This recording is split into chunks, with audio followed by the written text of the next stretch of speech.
Time you cannot control, it's going, going, going. Only way you can enhance time is, have you noticed on a particular day, on a certain day you were very happy, 24 hours, boof, went off like a moment. Another day, 24 hours feels like years. Have you noticed this? So you must understand, only miserable people have a long life to live.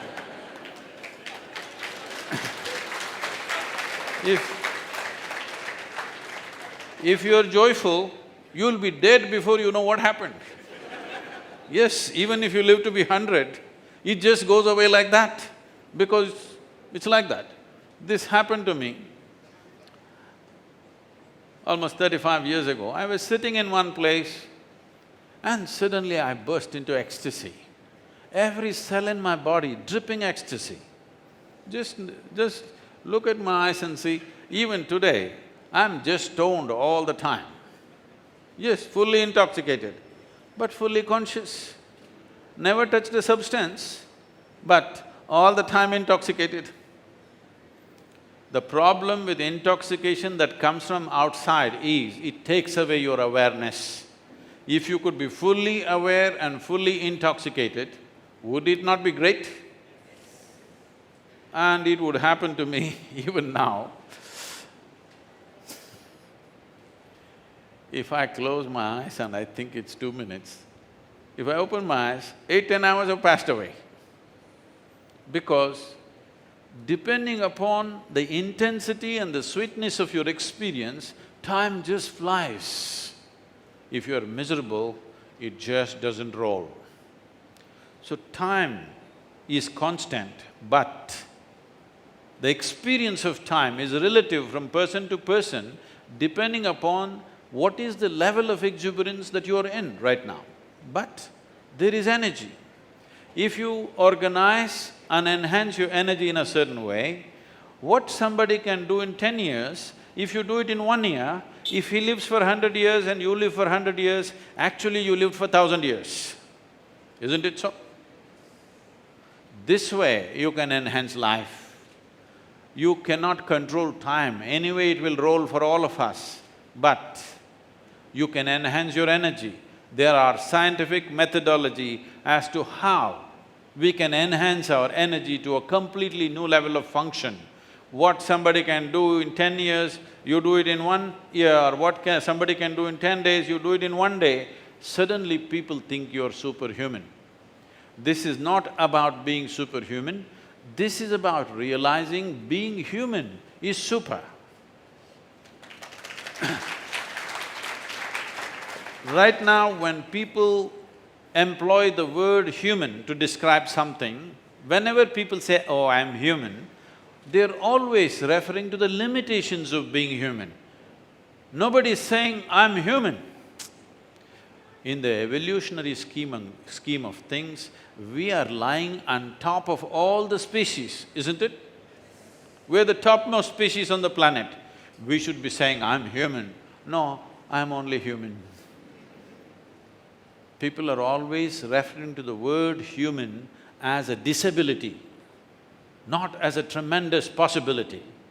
So if this disability has to become a possibility, all you have to manage is the energy component of your life. There is time and there is energy. Don't try to manage time, it'll anyway run. But if you manage your energies well, what somebody can do in a certain length of time, you can just do it like that. Suddenly, life seems enhanced in a beautiful way. This is something every human being should have, especially the young people, because you're still in the making. This is the time where you can be exuberant and intoxicated at the same time, but perfectly aware. Along with this, if this comes into your life, life not only happens effortlessly, your ability to create things in the world will be so phenomenally enhanced that we will have a breed of Indians who are seen as superhuman beings everywhere else. This must happen just not only to this country, to every country, to the world, because This is the potential of being human, that there is no limitations. This is the confusion that you are suffering. See, if you were born like an earthworm, you just know exactly what to do. Yes or no? You're confused about many things simply because nature has brought you to that level of evolution where nature is not deciding what you should do and should not do. You can decide what to do and what not to do. And people are terribly confused because reins are in their hands, they're confused about it. Simply because you have not taken charge of this one. If you cannot take charge of this one, or if you do not take charge of this one, taking charge of life is just an accident. And if you get to high places, you will suffer immensely. Just a few months ago, somebody who's running a major multinational company in the country comes to me and says, "Sadhguru, I can't take it anymore, they're just putting so much pressure on me, I can't take this." Then I raise my hands and say, "May you be fired." Sadhguru, what are you saying?" I said, "Well, you're suffering it so much, may you be fired, somebody else will do it at least little more joyfully than you. I'm sure people are waiting to take that job." No, if you're fired, you will suffer. If you are given a job, you will suffer. If you're given this, you will suffer. If you're not given this, you will suffer. Everything you will suffer. You are not suffering life, you are suffering yourself. You are suffering the nature of your own mind, you are suffering the nature of your existence, because your existence has come to a place, unlike every other creature, where nature is not taking the call on you, it's left you free to take the call upon your life. Is it a privilege or is it a curse? Is it a privilege or a curse that you are allowed to make your own decision? It's the greatest privilege. It is the fruit of this planet that life has come to this place where nature does not decide what we should do and should not do. We can decide what to do and what not to do. For this, to exercise this privilege, if you are not equipped, that is, your mind and your body does not take instructions from you, if you're in that state, this privilege will turn into a curse. This is what you are hearing everywhere. Everybody is stressed, everybody is anxious. Their problem is just this, they're suffering a great privilege. If you have questions, any kind of questions, please. Good morning, Sadhguruji. I must say it was an absolute privilege to listen to you this morning, and your sense of humor is so captivating. I didn't even say anything funny today because young people are looking so serious, so I… Usually we don't associate humor with profound gurus, but then you've been extremely delightful in that aspect. Anyway, my question to you, Sadhguruji, you call yourself a mystic, and we know that nobody can be taught to be a mystic, but is it a state of being that we can consciously work towards? And if so, how? And how do you know that you've become a mystic?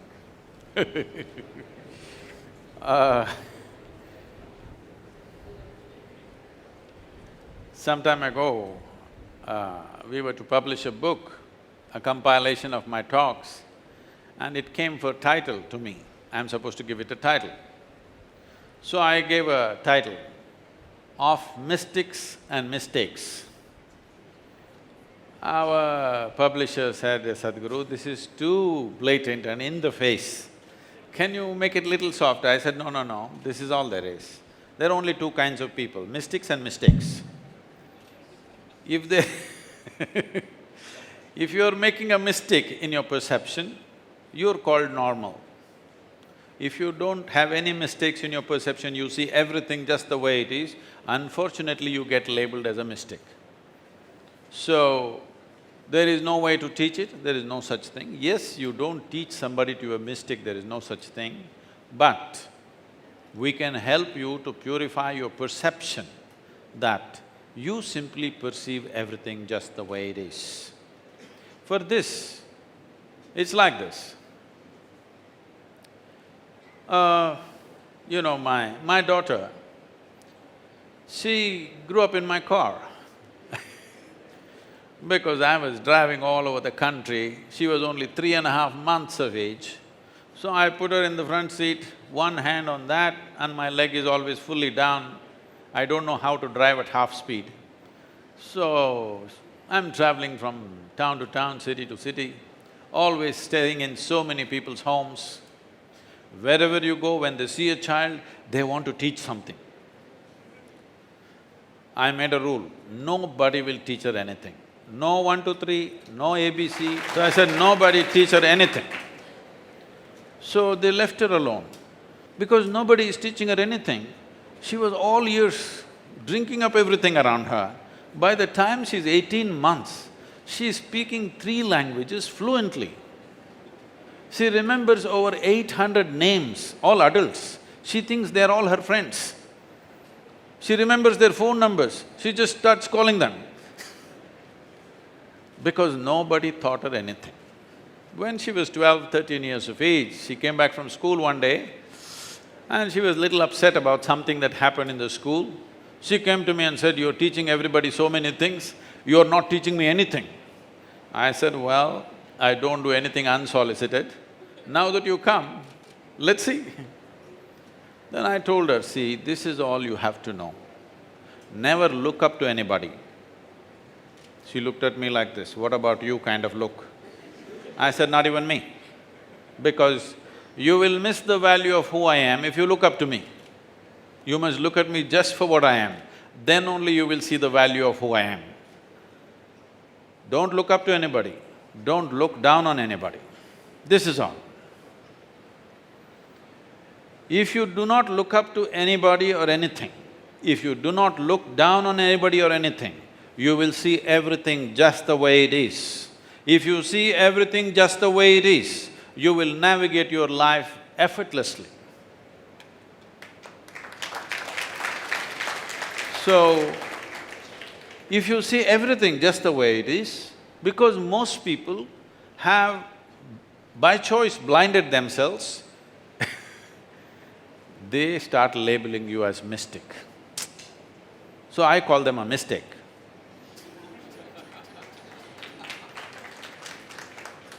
Please. Namaskar, Sadhguru. I'm so happy that I'm able to talk to you. No, you're only talking into the microphone, it's all right. In the book Sadhguru More Than a Life by Arundhati Subramaniam, I read that book, and towards the end she writes about after you attain Samadhi, you will remain here for 80 more years to take care of everyone who is associated with Isha or who has sat before you for just one moment.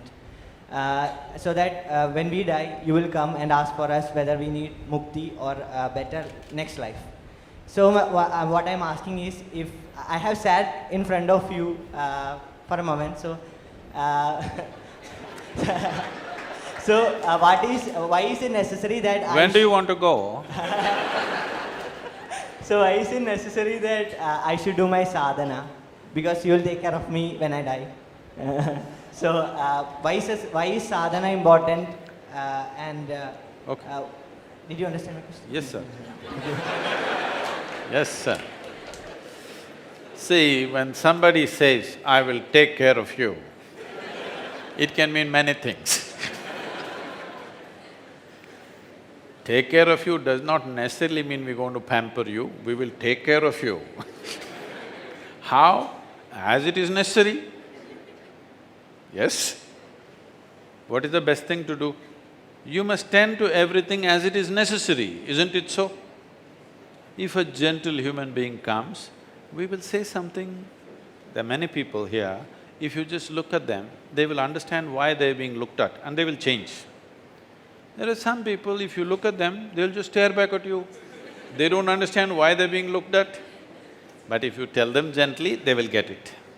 There is somebody else here, if you tell them gently, they won't get it. You must raise your voice and say it, then they will get it. There is somebody else here, even if you raise your voice, they won't get it, you must knock them on their head and tell them. There are various kinds of people, isn't it so? So we will see what kind you are. Accordingly, we'll deal with you. But keep the practice, because the idea is that when you live, you are not a burden to yourself and to everybody around you. There are many issues in the world, but you must take a call in your life that you will never be an issue. You are not the issue in your life. If you yourself are an issue, you cannot deal with any other issue. You yourself a problem, you will never be a solution for anybody. This is a choice that you have. Either you can be a part of the problem or you are part of the solution. All the young people, will you take this up in your life? No matter where you are not the problem, that's all. Other problems, if we can solve, we will solve them. If we cannot solve, we do not solve them, but you are never the problem. Can you do this? Just do at least this much. Sir, everybody here is in their odd 20s, and I was… So am I, it's okay. What about? Yes, with a lot of years of work experience that added to your 20s. But if you look back, what advice would you give your 20-year-old self?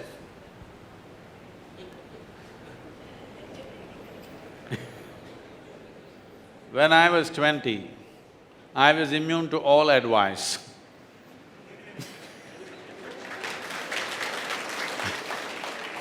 Nobody could advise me on anything.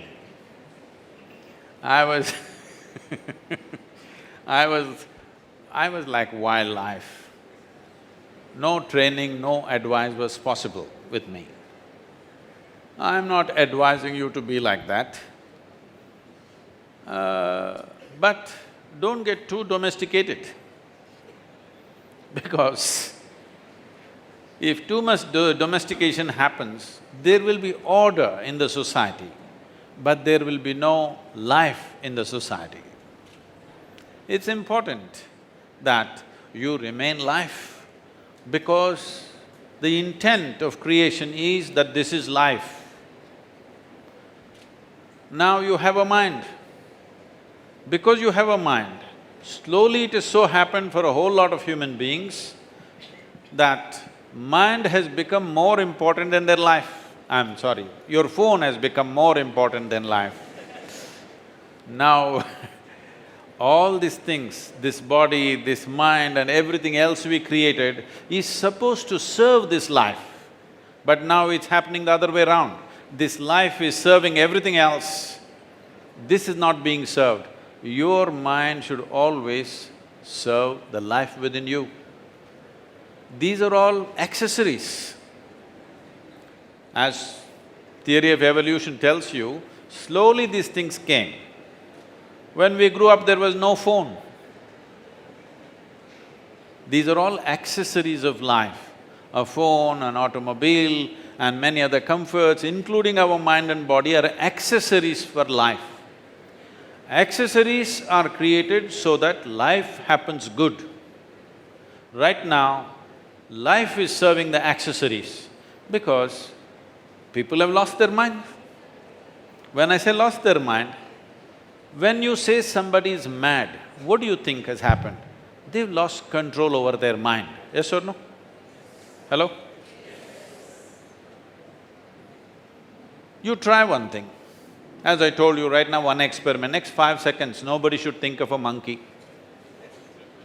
You have control or lost control? So you are crazy in a socially accepted way. So you are in this kind of institution. If you become socially unacceptable level of madness, we'll put you into another kind of institution. So, it's very important that we understand that this is about life. This is not about our ideas, our philosophies, our ideologies, what nonsense we believe and disbelieve. This is about life. Making this life wonderful is most important, and it is guaranteed that if this life is feeling wonderful right now, it will inevitably be wonderful to everything around. Have you noticed this? Or let's look at it this way, if I meet you when you're very, very joyful, you are a wonderful human being. I know, this is guaranteed. But if I meet you when you're angry, when you're frustrated, when you're irritated, when you're miserable, you could be a nasty human being, yes or no? So the insurance that the world needs from you is that you're a joyful human being. If you're a joyful human being, you will not spread nastiness in the world. When you are feeling nasty, it doesn't matter how much teaching we give you, you will naturally share what nonsense you have with people. So the most fundamental responsibility that you have is that you are a joyful human being. This is not the end goal, but this is a fundamental requirement to live a sensible life, that you're at least a joyful human being. Even if you don't burst with ecstasy, at least you're joyful. If you don't even do that, I think nature made a mistake on you because evolved you too quickly. Maybe still you had to be an insect